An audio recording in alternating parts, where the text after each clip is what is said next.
Welcome to the Cross the Line podcast. My name is Carlos Smith, and I have another special guest today. We are back down in Atlanta, Georgia again today with a photographer. And right now I'm sitting with Mr. Shannon McCollum. How you doing? I'm good, man. How are you? I'm doing really well. Thank you for having us, man. I really appreciate the time. I know you're busy right now, and that, like you were saying off camera, that you're on the Comedy Get Down tour with some of the funniest comedians, D.L. Hughley, Cedric the Entertainer, Mr. Eddie Griffin, and George Lopez. So kind of tell us, what is it like, the tour?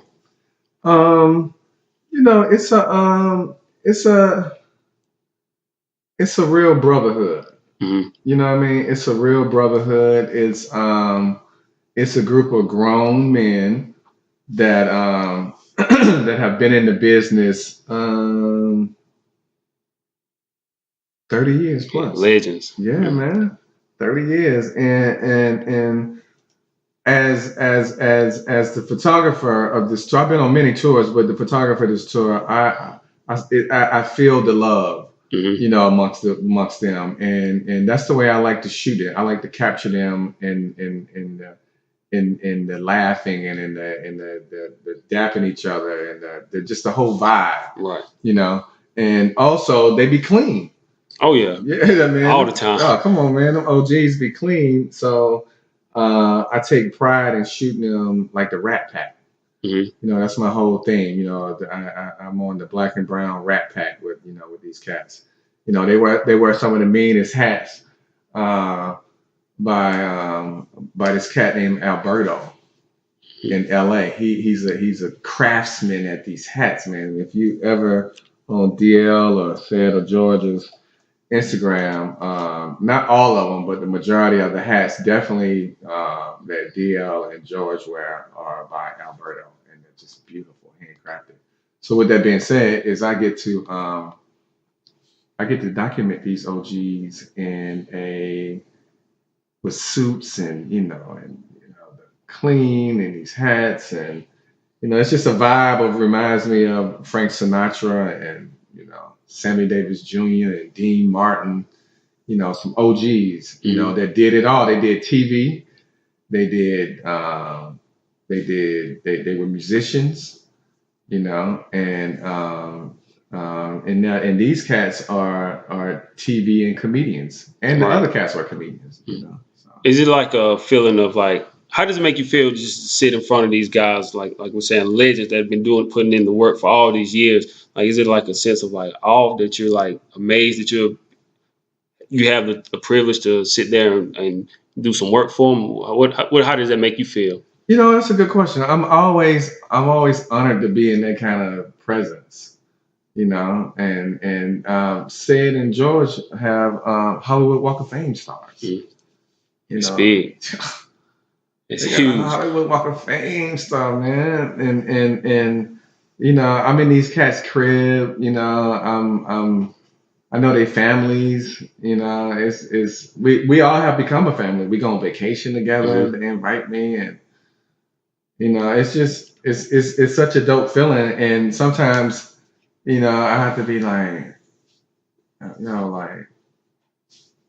Sid, an OG. Oh yeah. Sid like a OG. And I mean, we're talking about George Lopez, the George Lopez show that's still run in syndication. I remember his late night talk show when that was the big thing. And what's the movie Eddie Griffin was in where he played like slick pimp type guy? Was it Foolish? No, or was it not Foolish? Well, he wasn't Foolish. He was in Foolish, yeah. But now this is another movie. He was the lead. Damn, I can't think of the name of that. But anyway,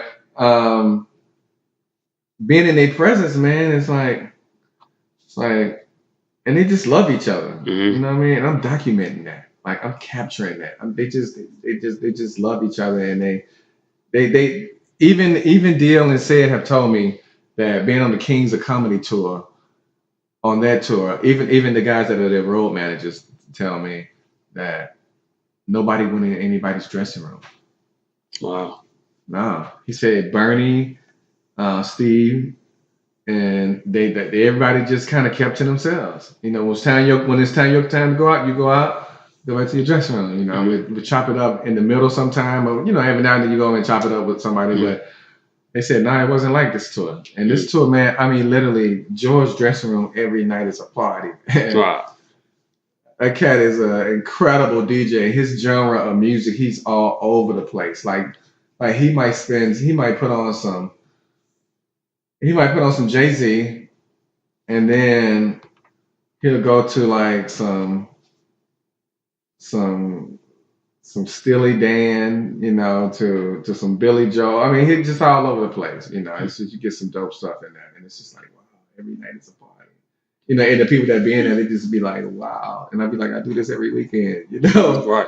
And you said this tour has been going on for how many years? 4 years now? We're coming up on 4 years. Wow. Yeah, a couple months. Yeah. Do they ever, DL and Cedric, do they ever kind of, not saying one is better, but do they kind of compare this tour to like the Kings of Comedy, like you were saying? Yeah, they have before, in small talk, and then when people say it in DL all the time. They always ask them, and that tour was a bigger gross tour. But as far as the brotherhood, like like the stuff I'm shooting now. If I would have been on that Kings of Comedy tour, you would have saw a more of a, I don't know if they had a photographer on that tour, because the pictures that you see of them, they're all like, I like to call pose stage shots. This tour, the Comedy Get Down, you catch the vibe. You see the vibe. Like, I'm giving you the vibe. I'm giving you, how these cats get down, and you wouldn't know that if I wasn't capturing these moments and on this tour. Right. Yeah. I want to go back just a little. Well, go back and walk a little bit. So just tell us, how did you actually get your start in photography? My dad is a photographer, man. Okay. And shout out my pops. He been a photographer all my life, and all my life. He's been a newspaper photographer, and it was always just like when I was growing up. He worked for the Atlanta Journal-Constitution, and we would eat breakfast, and we get the newspaper, and we go and we sit at the table, and my mom, and dad, and we would look for my dad shot. Like I remember my dad had shot Michael Jordan's rookie year. He used to shoot, and like Michael Jordan had hair. I was like, wow, And he would print the pictures, and he'd bring them home, and I'd take them to school and sell them. At the time, it's all hustle. It's a little hustle, yeah. Yeah, Michael Jordan. My dad got pictures of Dominique Wilkins and Doc Rivers. It's crazy. All the stuff he used to shoot, Spud. He used to bring all them pictures home. But anyway, I got it from my pops, man. Yeah, he inspired me. But the crazy thing is, I never wanted to be a photographer. Really? Like that was nothing at a young age I talked about. A lot of cats by high school, they kind of know what they want to do, and I didn't really know, man. Like I kind of wanted to be a teacher, and I did. I taught school for like 3 years, and then I picked the camera up because I met this cat, Andre, and he went to Morehouse, I went to Clark, and we had a partner, cat named Jason, and he introduced us, and Dre was a photographer, but Dre was shooting creative shit. He was shooting, his friends and parties, and I was like, yo, I want to do that, And I said, I can get a camera from my dad, and my dad had all the dope cameras, like dope lenses, and my pops gave me a camera, and I started hanging around this cat, and we just started shooting, man. We used to go everywhere just shoot. And I fell in love with photography. So did you try to balance teaching and photography? Or at the beginning. You did? At the beginning. Okay. And then I just left teaching. I was just like, it's like, I'm going to be arguing with a lot of kids. Right. Yeah, that's rough. I commend anybody who's a teacher because Yeah, it's a lot. yeah, it's a Yeah, big yeah, responsibility. it is every day. So as a photographer now, is it hard for you to balance like your work life plus being a father and everything? Is it hard to balance both of Um, is it hard? It is. It's work. them? It's a lot of work because I work a full time job. You know, I Right. still work a full time job, and I tour on the weekends. You know, and so I go almost every day. You know, and you know, you wanna make time for your kids, and you know, you want to make time for your lady. Right. You know what I mean, and you want to, even though you're working and touring on the weekends, you know, you got to sit in front of that computer. So you don't just do photography full time. You mean like you have another job Yeah, and then you do photography on the yeah, side? Okay. yeah. I work at Delta Airlines. I've been there 10 years. Okay. Yeah, so I work for Delta during the week, and then on the weekends I get on the road and tour with these comedians. Wow. Do you remember what your first big break was? Like when you had big moment for you in photography? You know, I don't. I think I just started shooting a lot of parties in Mm-hmm. Atlanta. You know, and people just started seeing me everywhere, and I kind of worked my way into. I met Big Boy at he was in high school. I met him at Lenox Mall. Mm-hmm. And I don't know how, if he introduced me, he gave me Rico Wade's number. Rico Wade was a producer of the Organized Noise. But anyway, I started going over Rico house all the time and just taking pictures in the dungeon. And everybody come together, all Goody Mm-hmm. Mob, and you know, Future used to be there because they cousins, and you know, but he wasn't really rapping though. He was Right. just kind of a young dude. But I just started kind of like being the dude on the scene. You Mm-hmm. know, I made my face my it was a marketing plot. I used to let me tell I used to introduce myself to people as my full name and be like, Mm-hmm. "Hi, I'm Shannon McCollum. Nice to meet you." Right. You know what I'm saying? Like I wanted you to know, Who like, you were? yeah, man. I Mm-hmm. was like, because a lot of cats named Shannon, but I'm Shannon McCollum, and I said that I used to say that shit with confidence. Mm-hmm. You know, and still do. You know what I'm saying? Like, I believe in who I am. Mm-hmm. You know what I mean? So when you meet me, I want you to, be like, oh, okay. Yeah. That was my thing back then. Because when you work for yourself, you're the storefront now. You know, Mm-hmm. you might be dope at what you do, but how do you act in front of a client? Are you gonna be on time for the gig? Right. Or are you gonna deliver the product when you say you're gonna deliver the product? Because really, if you don't, you're hurting yourself. Yep. Because that's the thing. Unfortunately, the work might be dope, but they'll be like, yeah, but he took 2 extra weeks, Mm-hmm. and we had to keep calling him, and that don't look good for people, man.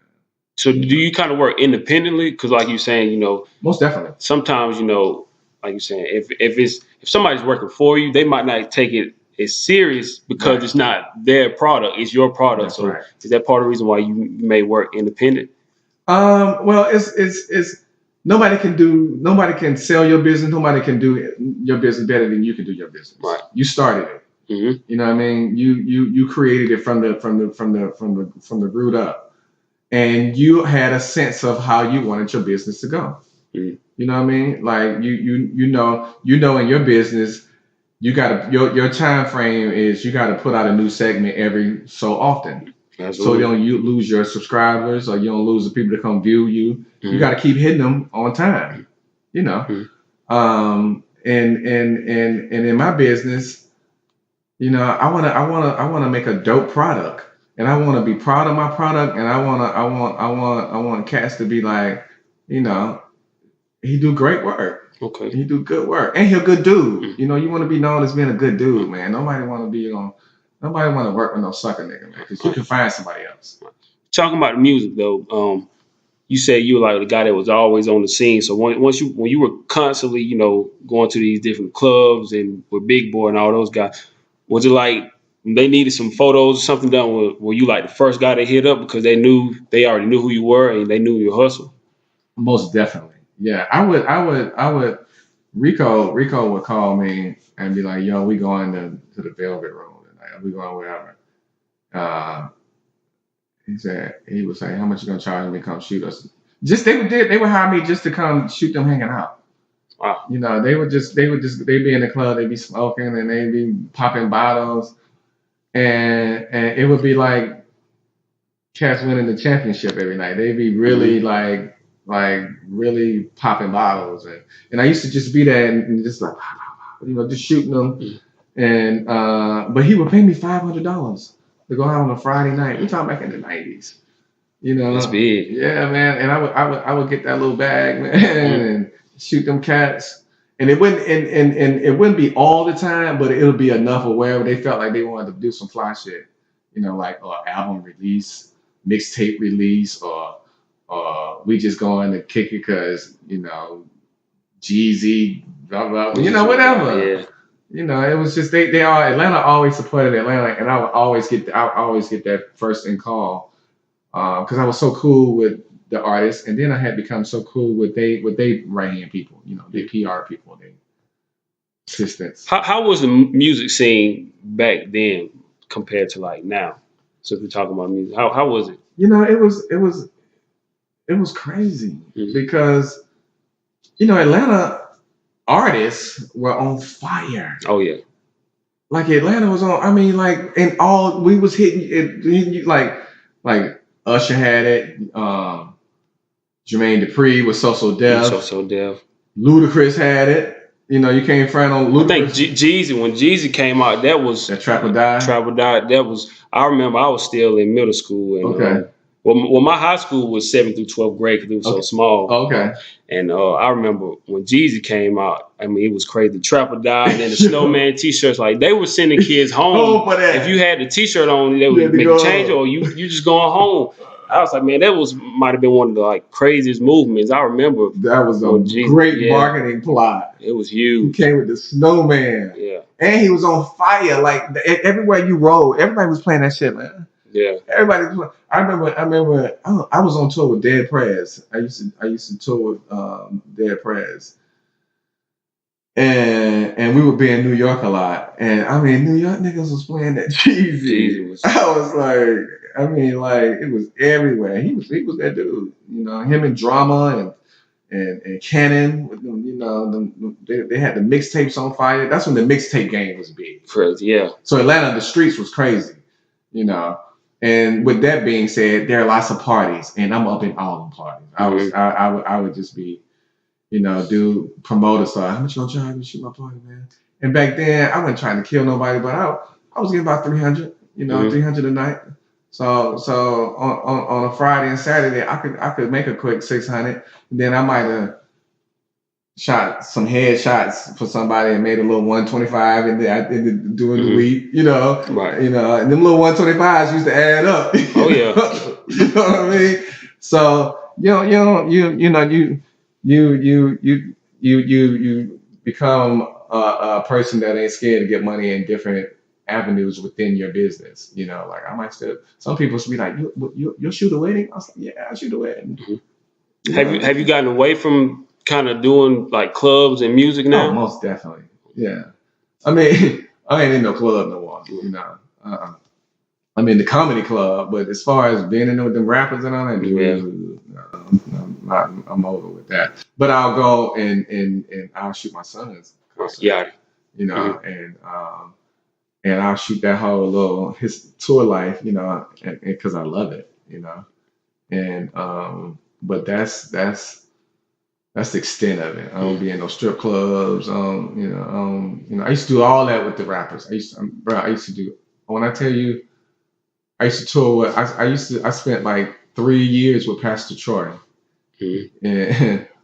And you talking about? Remember the crunk scene? Oh yeah, that was big. Lil Jon, Scrappy, right? Yeah. So Lil Jon, I went on tour with Lil Jon. Lil Jon did the anger management tour with Eminem and 50, and Lil Jon invited me out, and we did arenas. That was the biggest gross tour back in like what was that? 08, 07, 07, 08 or something like that. And Scrappy was on fire then, man, and he was just, wow, that dude was so wild. And I shot that a whole summer, with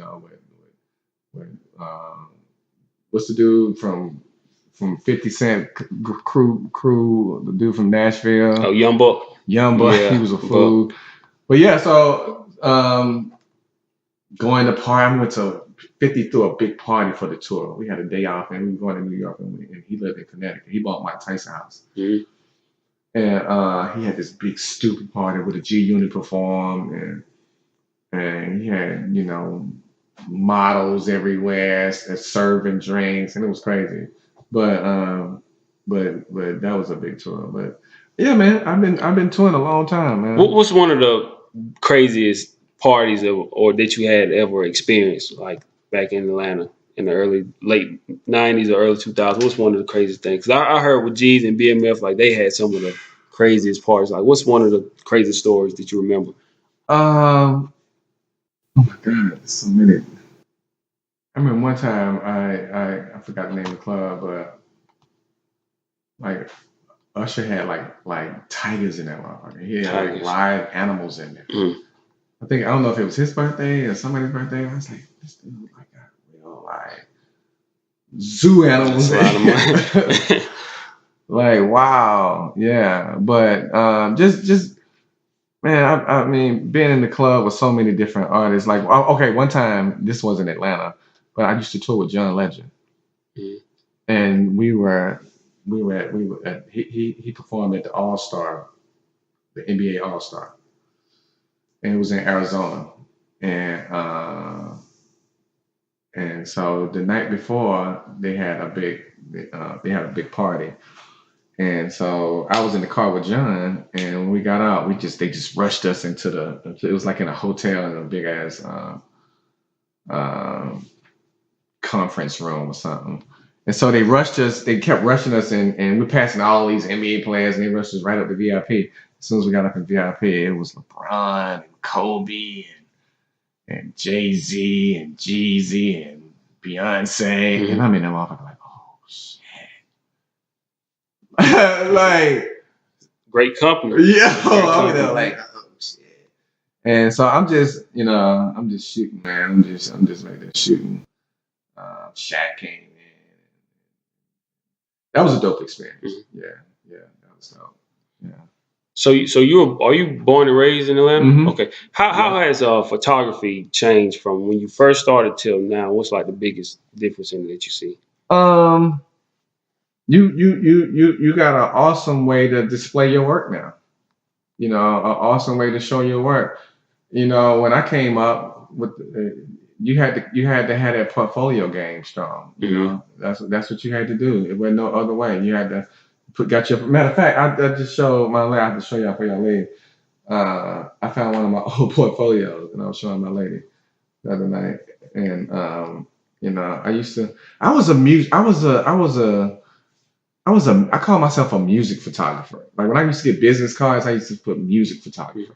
You know what I mean? Because if you go and Google Annie Leibovitz was a female photographer. She toured with the Rolling Stones, and she shot so many different, Led Zeppelin, and if you go in the bookstore, look at her work, man. Like her work is phenomenal, and she used to just being on the road. The way she shot these photographers, shot these artists. Is like she'd be all up in they hotel room, shooting them with their robe on, drinking their coffee, or she would the way she shot the shows and the way she shot them walking through the hallways and the lobbies and getting on a plane, I just fell in love with that, man. I just fell in love with that whole photojournalism, and I said that's what I want to be, that's what I want to do, that's what I'm gonna do. And I just took no for an answer, and I just kept doing it, and you just keep doing it to where you get noticed, right? And so now with the new photographers of this new era is if you dope, you got a platform now that we didn't have back then. You know, you had to sell yourself first. You know, you had word of mouth had to be, yo, I heard he was a dope photographer. Yeah, social media just makes it. Oh man, it's just, social media made it so much easier, and you know, people can, you know, refer you through your work, and now I can look at your portfolio on Instagram, go down and you know, and see how, if you really are dope, you know. And that's actually how, you remember I was telling you off camera, like that's actually how I found you, because you know we're working with DL, and Yeah. he tagged you on his pictures, and I just happened to scroll on it, and I clicked on it, and I just checked it out, and I was like, let me just reach Yeah. out to you to see if Yeah. you'd be interested in doing an interview. And it's like social media is just with the click of a button. Now you're able to just reach out to somebody. But do you kind of have like a, you know, since it's so easy now, do you kind of have like a little resentment, or do you kind of embrace, you know, younger photographers who has it easier than you to just, you know, put their work out? Yeah, I always embrace it, man. I always embrace it, and I always embrace the younger cats, because you know, I was right there in that path. You know, it was my journey. You know, I was 21 when I started, and I'm 48 now. You know, so it was in my past. So how am I to like not, you know, a lot of cats, you know, ask me stuff. A lot of cats get in my DM. You know, I get asked for a lot of interviews, and I turn a lot of them down. But I went to your page, and I was sold off you. I was sold off you. I went through. I said, okay, this dude got good character, you know, and Thank you. yeah, I said, because I was even telling my lady, I said, I don't know them. I'll let them in my house. You know what I'm saying? Right. You don't know. But I studied your page enough to know your character spoke enough of, you know, this is a good dude. So and I saw the message you were putting out, and I'm all about that. So I was like, yeah, I'll definitely do it. Absolutely. I appreciate it. And I tell people all the time, you know, I've heard no so many times, but, you know, it's just Me one of those too. things you just have to keep grinding, man, and keep pushing. Yeah. Because, you know, all it takes is one yes. You might have That's it. one yes, and it can change the game. 'Cause I tell people all the time, they just don't know. Like, they might see some of these interviews that I'm doing, but I'm like, man, you don't know the work that I put in. You don't know how many no's I hear, how many emails. I'm saying you got denied a job. Like, it's just so much that goes into it. Yeah. And you know, I'm just thankful that you were able to sit down with me. Oh, But yeah. what was some of the best advice that you received in your career? Some of the best advice I received is remain humble. You know, I get that from a lot of cats. DL. You know, he said he told me once. He said, man, he said, reason I let you come out with me all the time, because you know, cats I grew up with, that photographers now, and they always asking me. He said, you a good dude, and I like who you are. You know, you're cool to be around. And if people think that way of you, you can grow, because they don't mind sharing you with somebody else. You know, it's all about relationships. You know what I mean? And you know, it's all about helping the next person, or doing something that you know that could help somebody out. My favorite journalist, Charlemagne the God. One of the things I remember him saying is, you know, manners will take you places money won't, and that's so Real true. talk. It's real, yeah. And who would you say was some of your mentors in this business? My pops, for certain. Gordon Parks. You know, like I love Gordon Parks, and what he stands for, and what he meant to be a black photographer. Annie Leibovitz, you know, I spoke about her. You know, she's so incredibly dope. Um, and you know, I liked a ton of fashion photographers. You know, I like the way cats shot fashion. Even though I don't shoot fashion, I used to shoot a lot of fashion back in the day. But I figured it wasn't the lane I want to go in. But I enjoy shooting it though. Style shit.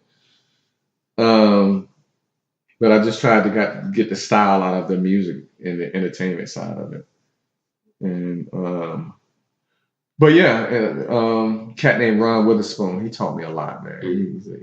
He's a cat in his 60s that's just a good businessman. I was like, it's always good to surround yourself with a good businessman, Mm. minded Absolutely. person. You know what I mean?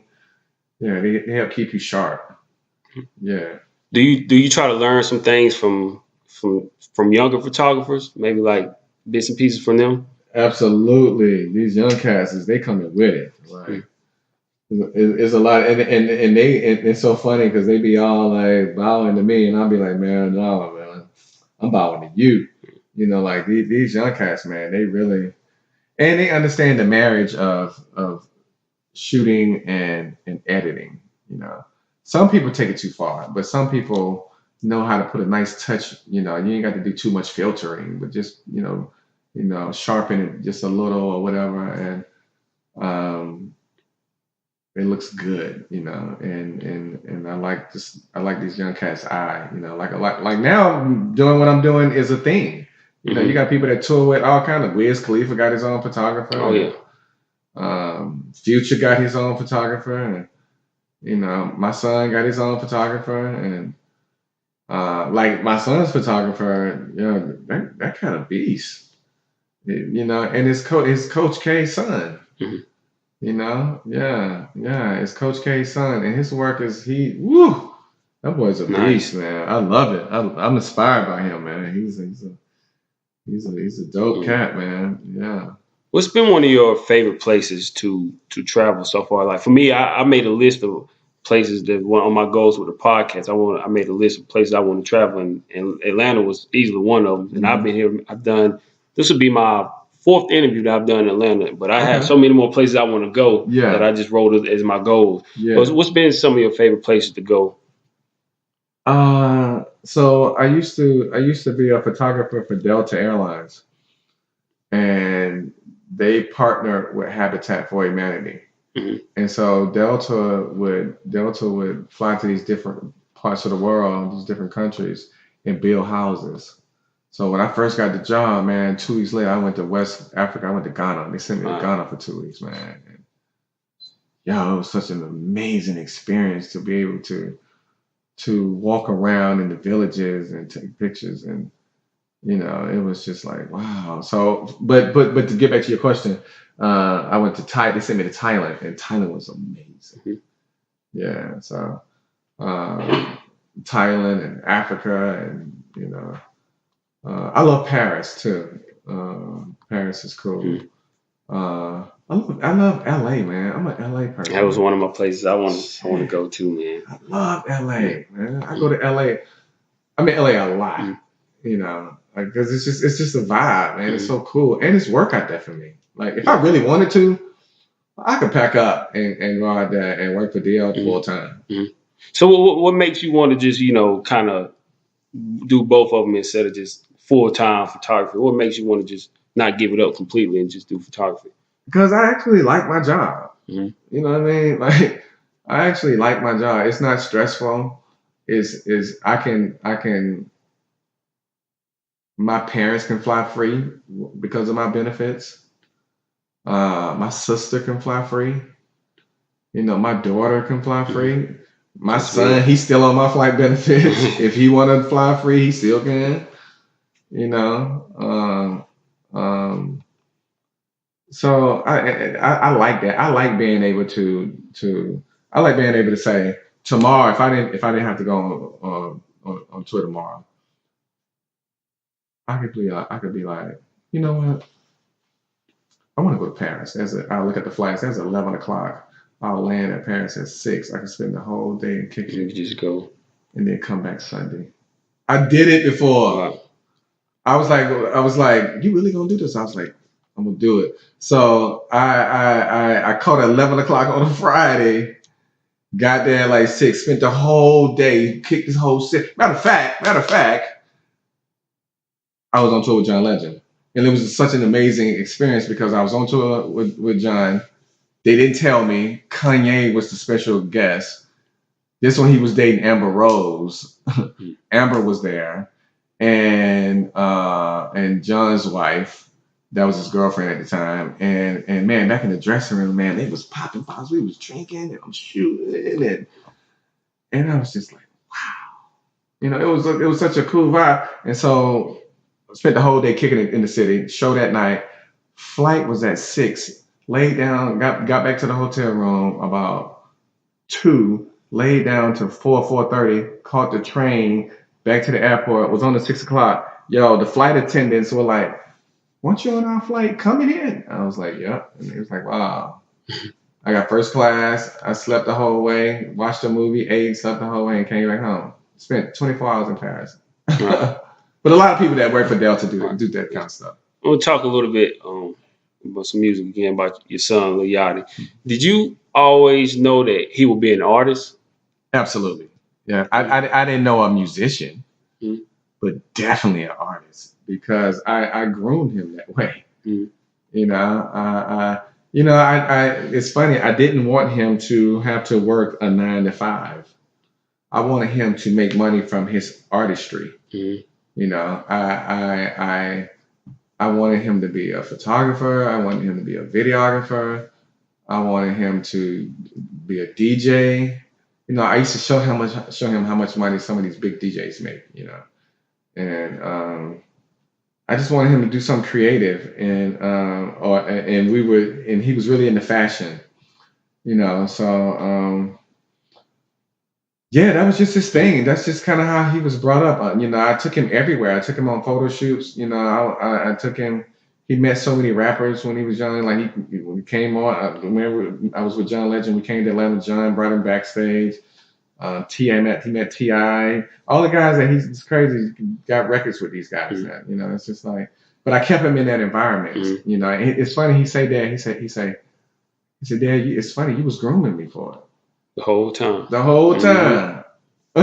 And one of your captions I saw on Instagram with your son, you said Coach K said he was going to make Yachty rich for decades to come.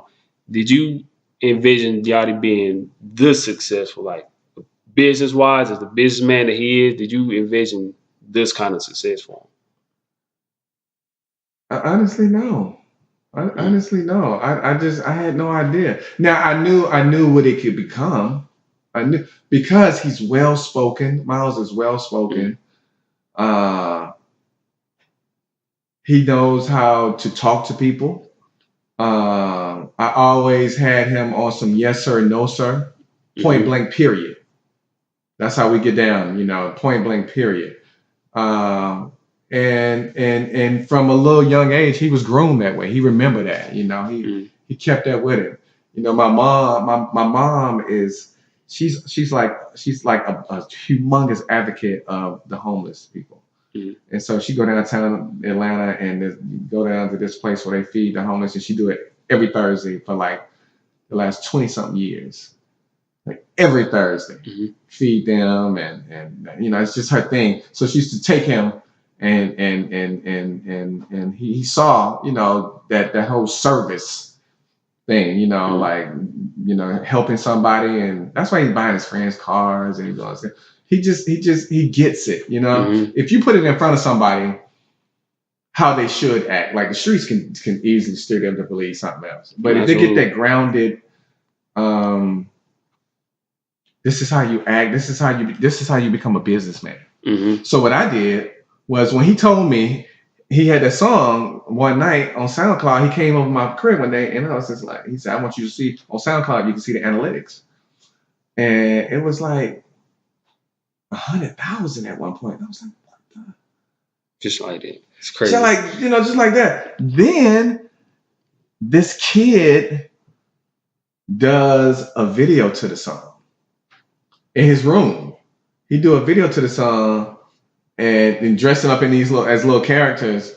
Boom, the song take off. Miles come back over to the crib. He said, "Dad," he said it's at 500,000 now. It's crazy. I said, "What?" He said I'm getting promoters in my DM to come tell me they want me to come perform the song for 700. I was Mm-hmm. like, "They want to pay you $700 to just come do one song?" He's like, "Yeah." And I was like, "Wow." So at this point, he just graduated high school. It's that summer. He Mm-hmm. just graduated high school. I let him fly to New York because he wanted to try to go to New York.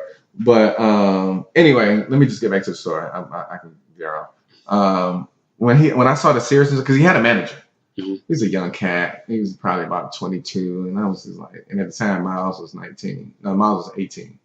And I was just like, you trying to be an artist too? You ain't no real businessman. So I knew Coach K because we've been boys for 20 something years. Mm-hmm. When They got a lot of dope artists right now. Yeah, that's Coach. Yeah, that's Coach. And I knew him when he was passing out flyers and he was doing all that for Jeezy, and then he became his manager. I knew him back then because he used to hire me, or I would see him at parties.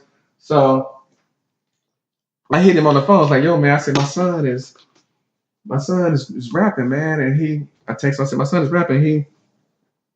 He got a half a million views on SoundCloud. On SoundCloud." He hit me back like, "What? What's his name?" I said, "His name Miles." He's like, "What's his rap name?" I said, "Yachty, Lil Yachty." He said, "Bruh," he said, "let me tell you something, man." He said, "I have little dudes that go to these little parties." And he said, "Your son is known for going on stage, doing this one song, and then leaving the whole party." He wouldn't even stick around. He'd do this one song and he'd leave. And I'd be like, "Wow." And he said, "Bring him by my studio." So we set up a meeting, and immediately he said, "This dude is star." He said, "If you let me manage him, I can make him a huge star." I'm talking about like commercials and other kind of things. Mm-hmm. Coach, he saw it immediately. He was like, "I can make."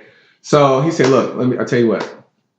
Without me signing right now, I'll pay. I'm gonna take him to New York, and we're gonna go to Spotify. We're gonna go to YouTube. We're gonna go to Complex. We're gonna go to I'm gonna do some other, whatever, Jumper or something. No Jumper. Mm-hmm. No Jumper podcast. Yeah. Mm-hmm. So he immediately did all that, got him out there, and Miles had already, before he jumped off, he had already been hanging with ASAP Rocky. So let me tell you how crazy this is. So I take them to LA. I take my son and my daughter to LA. We're in LA. We land in LAX. You can run into anybody. TMZ out there, everything. So we get outside, and Miles go, "Dad, that's Ian." I said, "Who is Ian?" He said, "He wears Khalifa stylist, and he's a fashion designer, and he hang with ASAP Rocky." So I was like, "Oh, okay." So Miles go over to him, was like, "Yo, man, what's up, man? I know who you are." Yeah. I ain't never seen. I don't. He done been around all kind of rappers. I ain't never seen him get like over somebody. He's like, "Yo, that's that dude," Mm-hmm. So they take a picture. Miles had on the Supreme jacket. He liked Miles' Supreme jacket, and exchange numbers. So when we get back to Atlanta after the weekend, they keep in touch. And next thing I know, is Miles like, "Dad, put me on a plane to New York." And you put me on a plane. I work for Delta. I could do that. So this even before he took off. Mm-hmm. So he was flying around meeting Ian in these different places and met ASAP. And ASAP was like, ASAP wanted to sign him. He was like, "You're gonna be a star." And this wasn't even on no music shit yet. This he just had a vibe. Long story short, Miles texted me and said, "Dad, guess what? I'm in the studio and Kanye in here." I was like, "Oh, crazy." Yeah, he was like, "Kanye in here." And they took a picture. So he wasn't Lil Yachty to nobody then. Took a picture. Kanye, Miles called me the next morning and said, or did he call me that night? But anyway, he said, "Dad, Kanye asked me, can I come to New York for a fitting for the Yeezy show?" I was like, "What?" He was like, "Dad, you gotta keep it on the low. I don't know if it's gonna happen," but he asked me, "Can I come?" And I said, "Well, my dad worked for Delta." Boom. He leaves LA, flies home, spends the night. The next morning, I had to work. I'm at the gate with him, and we see Young Thug, and Thug get on the plane. Thug was in the show, and Miles said, "Dad," he said, "my life about to change. I feel it." He said, "My life about to change." He said, "I feel it." And he said, Thug don't know me. And he got to New York, did the fitting, and He said, "Dad, I got it. I'm in the show." And so they had rehearsed all this kind of stuff. So he said that right as they was getting ready to, there was a tarp on top of the models. So and they were at Madison Square Garden. So when they removed the tarp, right before they removed the tarp, Miles is in the back. Everybody else had on like a khaki color, and Miles had on a red sweatshirt because the red beads, and he was in the back. They had him all the way in the back, in the middle. And he asked the lady, the crib director lady, he said, since I got this red shirt on, my red hair, you should put me in front, don't you think? And she's like, you know what, that's a good idea, and put him dead smack in front. Bro, when they lifted the tarp off, and he was dead smack in front, and he was standing there with the red hair and the hoodie and the Yeezys on, and they were just standing there, and they just stood there, and he was playing, and Kanye was playing the album. Yo, after was that Life of Pablo or no? What was before Life of Pablo? Was it Yeezus? No, not Yeezus. I can't remember. No, I can't really remember. Was it Life of Pablo? Life of Pablo came out, I think, in 2016. I think. Okay, then that's what it was. Yeah, that's what it was. 'Cause that's when this was. So, soon as the show was over, bruh, my Instagram started going bonkers because it was a live feed on what is Jay-Z's Tidal. So my phone just started going crazy, man, and his picture started being everywhere. It was everywhere, and then the next morning, he was on Vogue.com. He was on Good Morning America. It was like, who's the redhead kid? Nobody knows he does music. And then that One Night song kind of really met and took off. But yeah, man. So that and then I got coach now. And so it's kind of like you don't even have to oversee him or anything. You just like let coach. It was like, and coach my age, so he a grown man, so he about his business. You know, he ain't gonna be out there playing with you and all that kind of stuff. He made him get up in the morning. It's the same thing if I was out there. You know, hey man, you gotta get up. You know, you got a meeting, whatever. Coach is he's already a father, so he got kids my age, my son's age, so he knew how to handle all that. And after they did that little press run. As a father, you know, it's your automatic instincts is to provide and protect. So why do you think he catches so much flack? You know, sometimes people say he is in hip hop and things like that. Why do you think he catches flack sometimes? You know, personally, man, I think he catch flack because he has an opinion.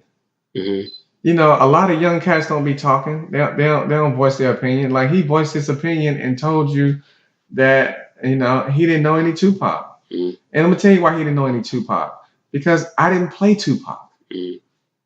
I didn't play Tupac, you know, and whatever came on the radio I listened to. But personally, I wasn't a Tupac fan. And I know a lot of people are like, wow, you know, when I tell people that. But I wasn't. I wasn't on pop music like that. You know, I didn't listen to it like that. I was into some, by that time, man, I was, you know, I'm drifting between jazz and Coldplay and Radiohead and Outkast and Common and Tribe Called Quest, and you know, I was into all that. But you know, I think it's a lot of people. You know, I'm 26, and even I was a baby. You know, when Pac was killed, and I think Yachty's younger than me. So it's like for us, you can't really expect us to like know his music because we didn't really grow up on it. But you know, as a music artist, some people may say that, you know, as an artist, he may need to go back and do his homework and do his history. Do you feel like as an artist, they should, you know, go back and do their research on history? You know what? Absolutely. As an artist, absolutely. And he does do his homework on artists.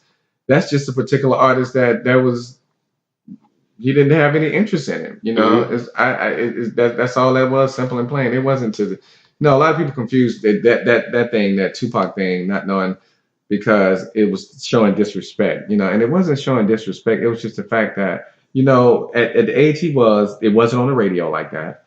That wasn't mainstream radio back then. You Mm-hmm. know, when his ear was at an age when you start comprehending music on the radio, when you know who they are and you know your songs, you know, you're 10, 11, 12, 13.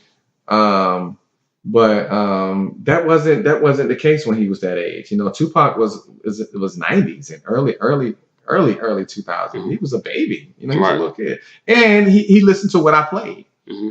You know what I'm saying? So whatever, if I was into my little, you know, eclectic, whatever, you know, he was on that, and he was a beast at knowing so many different songs, you know, because and he would be like that. You know, I went to school today, and on Fridays the teacher he plays music, and and Coldplay came on, and he said my teacher was tripping because I sang the whole album word for word. He's like, and I was like, that's because that's what you know. I used to play it all the time, you know.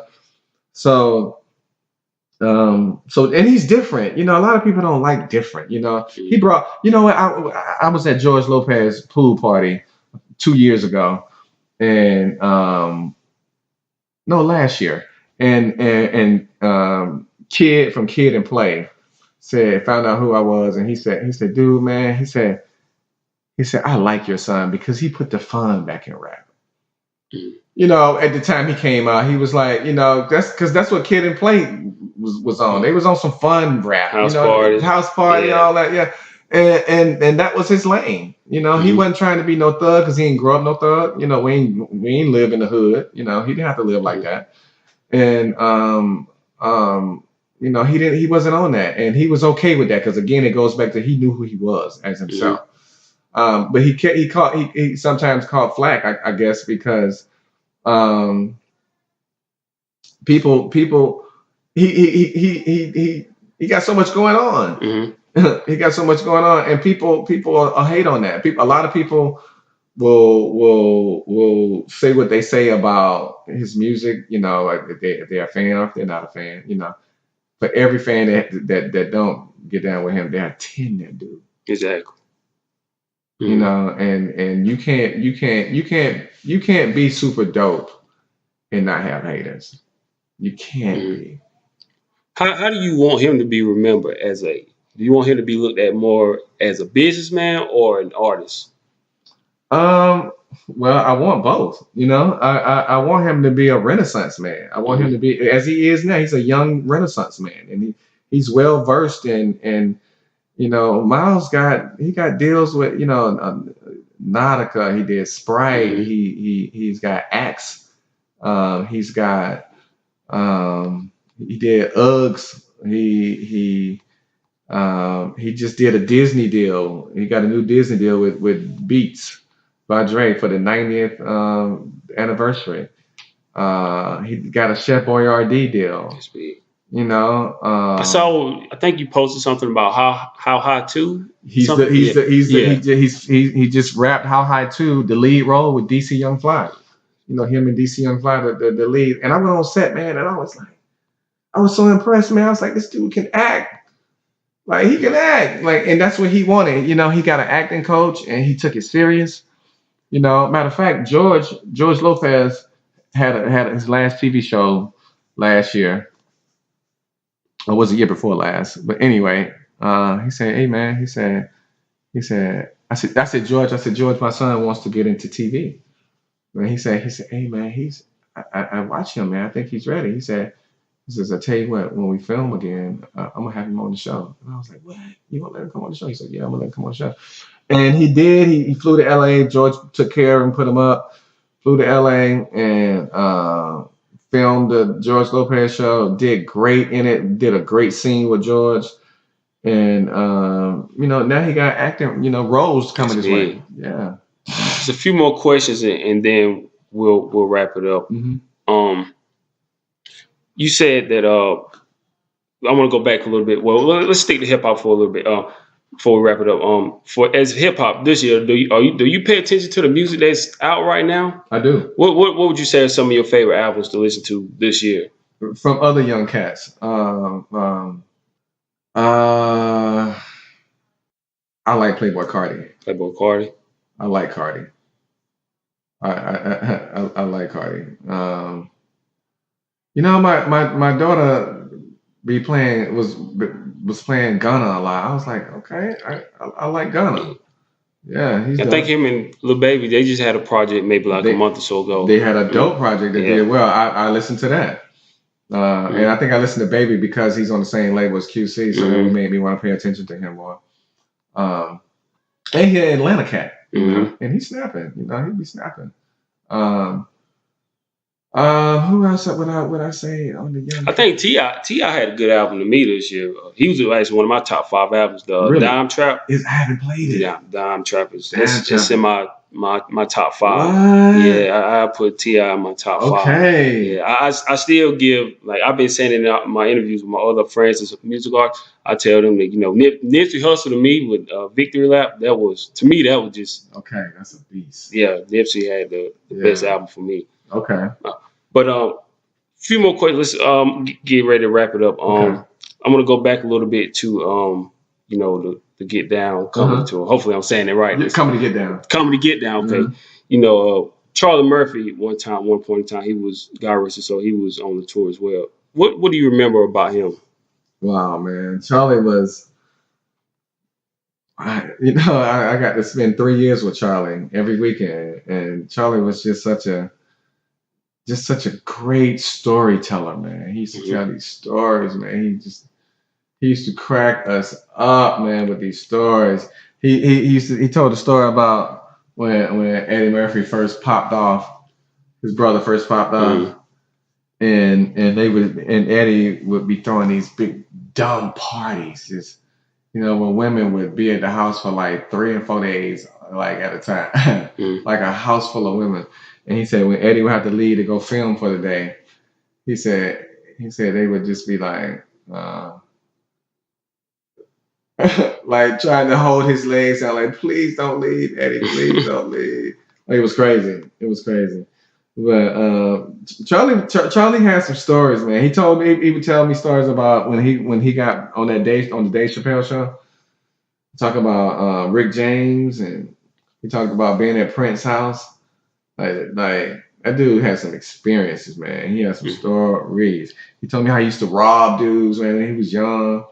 He said that if his mom said you got to get out of New Jersey, and she sent him to the Navy because he was so bad. You know, he was a stick up kid. You know, he was robbing on me. He said he would hang out. Charlie said he would hang out at the pool hall. He was like 13 and 14, hang out at the pool hall, and the men would get so drunk they would come outside and stumble to their car, and he'd rob them. Take all their money out their pocket. Damn, Charlie. What were those initial, you know, after he passed away? What were those initial shows like after he was gone? It was tough, man, because he had already started missing shows. You know, he had started missing shows, and they would have to make up something, you know, to the audience because people would be looking for him, you know, and you know, some days he'd come back and he looked good, and then some days he didn't look good, and he started losing a lot of weight, and you know, and he called me. He's like, Shannon with the cannon. What's up, Shannon with the cannon? That's what he would call me. And I just go in his dressing room, man, and I just sit in there and talk to him, man. We just talk, man, and he was just such a humble, cool guy, man. And he would have his road manager roll up his joints. And he had like 5 of them on like the little table, coffee table, and he sit there and talk to you, and he'd just be smoking this little joint, and he'd just be talking to you. And every show, he on his rider would be Popeye's chicken. Yeah, Popeye's every week. Like some guy like DL, he gets salmon and baked chicken, and you know, he get the same thing. Everybody that's kind of like what they get. They get their little certain things. And Charlie would get Popeye's chicken in every city, man. Every city. My one final question: what's your ultimate goal? It's to continue to grow in this business, man. It's to continue to grow, man. That's my goal, man. I just want to be. I just want to just grow and be a dope photographer and be known as the cat that really put his heart and soul into the business. And my pictures tell the story, and that you see that I was a hungry, humble cat that wanted to get it, man, and that got it, and that's still getting it, and that's going to continue to get it. All right, well, Miss Shannon, thank you. We No doubt. appreciate the time. Real quick before we get out of here, can you give everybody your social media and how to follow you? Yep. It's at Shannon McCollum. ShannonMccollum. All together at Shannon McCollum. That's me on everything. And check me out. Same camera, different eye. That's my hashtag. That's my business. Same camera, because we all got the same kind of camera, but we all got a different eye. We all see it differently. So that's my thing. Same camera, different eye. Hashtag, check that. Please. Absolutely. Thank you, sir. Till next time, guys, keep chasing dreams. This is Cross the Line Podcast. Thank Cross you the for listening. line. Cross the line. Brat.